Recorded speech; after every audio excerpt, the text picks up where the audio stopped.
First on the list for quick hits is Pizza Hut is laying off all of its drivers because of what is going on with the minimum wage over there in California. Take a look. Pizza Hut restaurants across the state will no longer use their own employees to deliver pizza. Franchise owners are expected to cut more than 1,000 delivery drivers starting in February. KTVU's LaMonica Peters live now in San Jose with more from a local analyst who tells us how the new minimum wage requirement plays a role in this decision. LaMonica. Julie, I spoke to an analyst who says that Pizza Hut isn't known for delivering pizzas, and now that they are asking them to pay higher wages to their drivers, it's just not working for their bottom line any longer. Pizza Hut restaurant, nicer pizza, you ate in there. The home delivery was never the core part of their business. Starting in February, Pizza Hut lovers will no longer be able to order delivery directly from the local restaurant. And one customer we spoke to isn't happy about it. I think it's a horrible decision, we should definitely put money in the community so everybody can survive. Everybody out here is having a hard time right now, and firing people is not the solution, man. Pizza Hut franchise owners recently announced that they will cut over 1,200 delivery jobs throughout the state next year. In April, under Assembly Bill 1228, the minimum wage requirement for fast food restaurants increases to $20 an hour. Pizza Hut will now have its customers rely on companies like Grubhub, DoorDash, and Uber Eats for deliveries. So essentially what you're experiencing now is business and capitalism doesn't go away. It's just the facts. Business and capitalism is never going away. So Pizza Hut is not going to go away. And what you'll see is this is the first domino to fall. And whereas we used to have jobs for teenagers and McDonald's and delivery drivers was a way for people to make extra money or to get to a little bit extra of a bag or for people to get their first jobs and stuff like that, it's not going to be like that anymore. And what you'll find is something similar to what you see happening over here in Miami. In Miami, which is beneficial for DoorDashes and stuff like that and Uber Eats because they have good weather all year round, is that every single delivery driver does not even really speak English. Every delivery driver, since I first visited and lived here during the pandemic, all of them came over here on a little scooter. They all wait around in the downtown areas and stuff in order to get a delivery. And they jump on a scooter similar to what I seen over in the Dominican Republic, and they deliver your stuff. And most of these people can't even speak English. And so what they're doing is they're now outsourcing the same way that you've seen these larger companies outsourcing the jobs, and they're not going to be directly tied to what it is that we are usually used to. And so you're not going to get an official Pizza Hut delivery driver. All of these companies are now going to rely on DoorDash, Grubhub, and Uber Eats and the like in order to get their stuff delivered. Now, the question that we need to ask ourselves, because we don't really care about the complaining of what is happening, because the California laws and these places are going to be so woke that they basically going to mine themselves out of a job, or they're going to over-innovate to where most regular people will not be able to get regular jobs because it's not going to be enough to go around. Or what you're going to see is a change as far as how the migrant crisis is starting to affect what it is that we got going on from a job perspective, right? But we don't care as bag chasers. And you know why we don't care? Because we understand that the market is going to do what the market is going to do. So the question that we need to ask ourselves, and this is something that we're going to evaluate in Stock Club once we get that part into the Patreon starting next month of 2024 in January. If you're not a part of the Patreon, link is in the description, as well as pinned to the top of the chat. We need to start paying attention to the other companies that's going to be affected and what their bottom line is going to do. Now that a lot of these companies, especially that's over in California, that used to be delivery companies, and all of these companies are starting to be overly dependent, because I think that Grubhub, DoorDash, and the Uber Eats division is much different than the Lyft and the Ubers, right? The Lyft and the Ubers and the black cars, they've never really made money because they was trying to compete for market share. The Grubhubs and the Uber Eats, they have a completely different business model. And I'm not sure if that's something that we need to be looking into, because changing conditions always create bigger winners and losers. So is something that we need to evaluate as far as which companies do we probably need to make a stock play, how they're going to be affected, or do we just sit tight and then allocate our resources in other blue chip companies that maybe be more productive, maybe is a little bit more productive as far as our bottom line and our portfolio and growth is concerned, right? But I'm more concerned with, in the way my mind works, is okay, the market is being upended. Who are the new winners and who are the new losers? That's how I look at things, all right? In other news, in addition to that, the last Dodge Challengers, 300s, everything that's on that frame, that body, has rolled off the line, ladies and gentlemen. Let me bring y'all up to speed of what's going on with that, all right?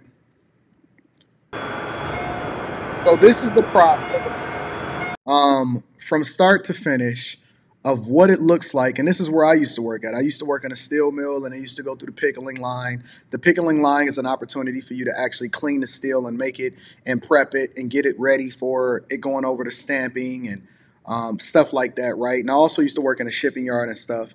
Shout out to the super chats. I'm definitely going to be reading those super chats shortly. Let me move forward a little bit so I can show y'all what this looks like on the line. Because these are the literal last vehicles of this body style that is coming off the line for Stellantis, formerly known as Chrysler. And the last Dodge Challenger officially came off the line the other day, right? And then the finished product was that is the actual one that came off, the very, very last one that came off the line.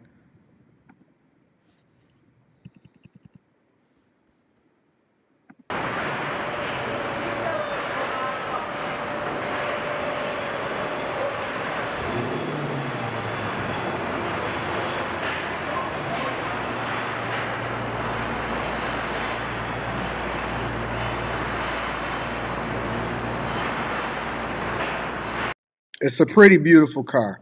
But the L Platforms run is over, and the final ever example of a Dodge Challenger and Charger, as we know them today, rolled off the production line in Brampton, Ontario, Canada on December 22nd, and the final 300 rolled off the line on December 20th. They say that it was a velvet red 300S. The final Charger was a destroyer gray scat pack wide body. And people they broken up. They broken hearted as a result of it. No longer are they going to be able to steal it. And you're going to see these people running through without tearing it up. And it's going to be less of them on the streets and stuff like that. And they made a lot of money. They made a lot of money off that 6.2 liter V8. And they generated a lot of revenue as a result of it. But the final Charger, Challenger, and 300 rolled off the line of Ontario pretty recently. So last but not least, ladies and gentlemen, before we get into the show, Apple, okay? Apple is having trouble, and some of their watches is being banned from being sold here in the United States of America. Let me bring you all up to date on that also. In business news, the clock may be ticking on the fate of Apple's smartwatches. Today, the tech giant appealed a U.S. trade ban on the imports of the company's new smartwatches over a patent dispute. CBS's Elise Preston reports on what the ban means for health-conscious consumers. If you didn't get the newest Apple Watch for Christmas, you might have missed your chance, at least for now. A dispute over patented technology is bringing sales of the smartwatches to a halt in the U.S. The Apple Series 9 and Ultra 2 watches can read oxygen levels in the blood, a feature that medical device company Masimo says infringes on its patents. Apple and Masimo, they've each accused each other of various patent infringements, and this is very common. It's just rare that at this point they're actually pulling a product off store shelves, which does not happen very often. Apple Watches can measure a number of other health indicators. I can still do other things with the watch, and it's definitely not the reason I purchased it. The ban comes at a time when the popularity of these devices is booming. In North America alone, the market for wearable medical devices has grown to nearly $14 billion, and that's expected to more than double in 5 years. Apple is the largest seller of smartwatches in the world. In a statement, the company says it strongly disagrees with the decision and is taking all measures to return the watches to customers in the U.S. as soon as possible. Meanwhile, Masimo calls the move a win for the integrity of the U.S. patent system and consumers. Do you foresee Apple just writing a check? Apple has the ability to certainly write a check to settle almost any dispute. It's not their biggest business, but it's a nice business. It's a significant business, and it ties into so many of their other products. So essentially, what you've seen is the White House basically declined to overturn the ban, and basically they're banning and they're preventing certain watches from being able to hit the market, even at a time where basically the Apple Watch is booming. It's one of the biggest products that Apple have in its portfolio, and so a certain watches that measures certain things like the oxygen levels. And all of the different innovations that Apple is putting into these devices that people love, but it's not necessarily the main reason why they buy these watches. The Biden administration basically had until the end of Christmas Day to overturn a U.S. International Trade Commission ruling that prevents Apple from selling Apple Series Watch 9 and Apple Watch Ultra 2, which I have an Apple Watch Ultra 1. I don't even have the Apple Watch Ultra 2, but among other newer models because they violate patents registered to a company, Massimo, but as expected, it did not intervene, and it said the U.S. Office of Trade Representatives confirmed the decision in a statement on Tuesday, and they said after careful consultations, Ambassador Tai decided not to reverse the ITC's determination, and the ITC's decision became final on December 26th, and Apple had already taken the offending watch models offline on its store, and Apple Store locations opened Tuesday without any of the latest top-of-the-line watches in stock.